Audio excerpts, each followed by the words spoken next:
வளைகுடாவின் சுட்டெரிக்கும் மணல் பரப்பில் அஜய் அயராது உழைத்துக் கொண்டிருந்தான். வெண்மையான கட்டிடங்கள் உயர்ந்து நின்றது போலவே அவனது கனவுகளும் வளர்ந்து கொண்டிருந்தன. அதிகாலை 6 மணிக்கு தொடங்கும் வேலை இரவு 8 மணி வரை நீளும். ஒவ்வொரு நாளும் அவனது வியர்வைதன் சொந்த ஊரின் நினைவுகளால் ஈரமாகியது. மிகவும் சாதாரண குடும்பத்தை சேர்ந்த அஜய் வறுமையிலிருந்து தனது குடும்பத்தை காப்பாற்றவே இந்த பாலைவன பூமிக்கு வந்தான். அவனது மனம் முழுவதும் பெற்றோர்கள் மீதும் மனைவி ஜோதி மீதும் அளவற்ற அன்பு நிறைந்திருந்தது. மாத இறுதியில் வரும் சம்பளத்தில் உணவுக்கும் தங்குவதற்கும் தேவையான பணத்தை மட்டும் எடுத்துக்கொண்டு மீதமிருந்த அனைத்தையும் அவன் ஊருக்கு அனுப்பி வைத்தான். என் அப்பா அம்மா என் பணத்தில் நல்ல வாழ்க்கை வாழ வேண்டும், ஜோதிக்கு எல்லா சந்தோஷத்தையும் கொடுக்க வேண்டும் என்று அவன் அடிக்கடி நண்பன் சாலிடம் சொல்வான். தன் தம்பி யோகேஷை அஜய் மிகவும் நம்பினான். அவன் தனது கனவுகளையெல்லாம் நிஜமாக்குவான் என்றும் பெற்றோரை நன்றாக பார்த்து கொள்வான் என்றும் அஜய் நம்பினான். ஊரிலிருந்து வரும் ஒவ்வொரு ஃபோன் காலிலும் யோகேஷ் அவனிடம், அண்ணா நீங்க கவலைப்படாதீங்க, எல்லாத்தையும் நாங்க பார்த்துக்கிறோம் என்று சொல்வான். யோகேஷின் வார்த்தைகளில் இருந்த உண்மையை அஜய் கண்ணை மூடிக்கொண்டு நம்பினான். ஆனால் யோகேஷின் மனைவி ராதிகாவின் மனதில் வேறு திட்டங்கள் இருந்தன. அவள் இந்த சொத்துக்களையெல்லாம் தனக்கே சொந்தமாக்கிக் கொள்ள விரும்பினாள். 2 வருடங்கள் கழித்து ஊருக்கு திரும்ப முடிவெடுத்த அஜய் இந்த சந்தோஷத்தை ஊருக்கு தெரியப்படுத்தினான். அவனது மனம் முழுவதும் சொந்த வீட்டிற்கு திரும்பும் பயணத்தின் கனவுகள் நிறைந்திருந்தன. ஒரு புதிய வாழ்க்கையை தொடங்கப் போகிறோம் என்ற எண்ணத்தில் அவன் விமான நிலையத்திற்கு புறப்பட்டான். அஜய் வளைகுடாவுக்குச் சென்ற பிறகு யோகேஷின் மனைவி ராதிகாவின் நிஜமுகம் வெளியே தெரிந்தது. பெற்றோரிடம் அவளது நடத்தை மிகவும் கொடுமையாக இருந்தது. உங்களுக்கு நான் சமைத்து பரிமாறுவதற்கா இந்த வீட்டிற்கு வந்தேன் என்பதுதான் அவளது கேள்வியாக இருந்தது. அஜய் அனுப்பி வைத்த பணத்தையும் அவர்களுக்கு கொடுக்கவில்லை. ராதிகாவின் வஞ்சக புத்தி யோகேஷையும் ஆட்கொண்டது. சொத்து மீதான அவளது பேராசையில் அவன் கையாலாகாதவனாக நின்றான். பெற்றோரை ஏமாற்றி சொத்துக்களையெல்லாம் அவர்கள் பெயரில் எழுதி வாங்கும்படி யோகேஷை அவள் வற்புறுத்தினாள். உணர்ச்சிபூர்வமான வார்த்தைகளால் அப்பா அம்மாவை அவள் நம்ப வைத்தாள். தங்கள் மகன் தங்களை ஏமாற்ற மாட்டான் என்று நம்பிய பெற்றோர்கள் அனைத்து ஆவணங்களிலும் கையெழுத்திட்டு கொடுத்தனர். சொத்து கிடைத்தவுடன் ராதிகா பெற்றோரை வீட்டை விட்டு வெளியே துரத்தினாள். இனி உங்களுக்கு இங்கே இடமில்லை, இந்த வீடும் இடமும் எங்களுடையது என்று ராதிகாவின் வார்த்தைகள் அந்த வயோதிக இதயங்களை காயப்படுத்தின. அதே சமயத்தில் ராதிகாவின் கொடுமைகளை தாங்க முடியாமல் அஜயின் மனைவி ஜோதி வீட்டை விட்டு வெளியேறியிருந்தாள். பெற்றோருக்காக அவள் குரல் கொடுத்திருந்தாலும் ராதிகா அவளை நிறைய தொல்லைப்படுத்தினாள்.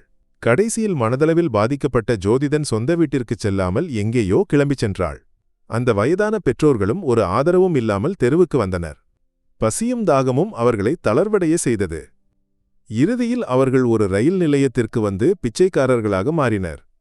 பல நாட்கள் உணவின்றி இளைத்துப்போன அவர்களது உடலுக்கு பிச்சை எடுப்பதைத் தவிர வேறு வழியில்லை. அதே ரயில் நிலையத்திற்கு தற்செயலாக ஜோதியும் வந்தடைந்தாள். அம்மா என்று ஜோதி அழைத்தாள். ஜோதி என்று அப்பா அம்மா விம்மினர். கதையறியாமல் அவர்கள் மூவரும் பிச்சைக்காரர்களாக ஒரே நிலையத்தில் ஒன்று சேர்ந்தனர். 2 வருட காத்திருப்புக்குப் பிறகு அஜய் ஊருக்கு திரும்பினான். சென்னைக்குச் செல்லும் ரயில் பயணத்தின் போது ஒரு நிலையத்தில் ரயில் நின்றபோது வெளியே பார்த்த காட்சி அவனை அதிர்ச்சியடையச் செய்தது. தனது அப்பாவும் அம்மாவும் பிச்சைக்காரர்களாக பிச்சை எடுத்துக் கொண்டிருந்தனர். அவன் அவர்கள் அருகில் ஓடிச் சென்றான். அப்பா அம்மா என்று அஜய் அழைத்தான். ஆனால் அவனது தோற்ற மாற்றம் காரணமாக அவர்களால் அஜயை அடையாளம் காண முடியவில்லை. பிச்சை கேட்கும்போது அவர்கள் அஜயிடமும் பணம் கேட்டனர். அஜய் அழுது கொண்டே அவர்களை கட்டிப்பிடித்தான். அந்த கண்ணீர் மூலமாகவே அவர்களுக்கு அவன் நினைவுக்கு வந்தான். மகனே என்று அம்மா அழுது கொண்டே கதறினாள். அதே சமயத்தில் ஜோதி அஜயை பார்த்தவுடன் அதிர்ந்து நடுங்கினாள். அவள் எதுவும் பேசாமல் ஒதுங்கினாள். ஜோதி, இது என்னன்னு ஏன் இங்கே என்று அஜய் கேட்டான். உங்களுக்கு வந்த இந்த துயரத்திற்கெல்லாம் நான் தான் காரணம் என்று ஜோதி அழுதுகொண்டே சொன்னாள். அதற்குள் ரயில் நகரத் தொடங்கியது. அஜய் ரயிலில் ஏறி சென்னைக்கு திரும்பினான். வீட்டிற்கு வந்த அஜய் பூட்டியிருந்த வீட்டை பார்த்தான். அக்கம் பக்கத்தினரிடம் விசாரித்தபோது நடந்த சம்பவங்களையெல்லாம் அவர்கள் அவனிடம் கூறினர். யோகேஷின் துரோகம் அவனை தளர்வடையச் செய்தது. அவன் பெற்றோர்களையும் ஜோதியையும் தேடி ரயில் நிலையத்திற்கு திரும்பினான். அங்கே அவர்களை கண்டுபிடித்தான். அனைவரும் கட்டித்தழுவி விம்மினர். பரவாயில்லை, என் கையில் பணம் இருக்கிறது, நாம் எல்லாவற்றையும் திரும்பப் பெறலாம் என்று அஜய் சொன்னான். ஆனால் அவன் கையில் பணம் இல்லை. வளைகுடாவில் கஷ்டப்பட்டு சம்பாதித்த பணத்தை எல்லாம் அவன் தன் தம்பியின் கணக்கிற்கு அனுப்பி வைத்திருந்தான். எல்லாவற்றையும் இழந்த அவர்களுக்கு ஒரு புதிய வாழ்க்கையை தொடங்குவதைத் தவிர வேறு வழியில்லை. அவர்கள் ஒன்றாக ஒரு புதிய வாழ்க்கையை தொடங்க முடிவெடுத்தனர்.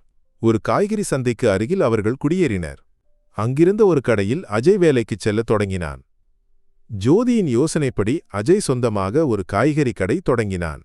அதிகாலையில் எழுந்து சந்தைக்குச் சென்று காய்கறிகளை வாங்கி வந்து விற்கத் தொடங்கினான். பெற்றோர்களும் அவனுடன் நின்றனர். மெல்ல மெல்ல அவர்களின் வியாபாரம் வளர்ந்தது. அஜயின் கடின உழைப்பு பலனை கொடுத்தது. கஷ்டப்பட்ட நாட்களுக்குப் பிறகு அவர்களால் சொந்தமாக ஒரு சிறிய வீடு வாங்கவும் பின்னர் அதிக இடங்களை வாங்கி ஒரு புதிய வீடு கட்டவும் முடிந்தது.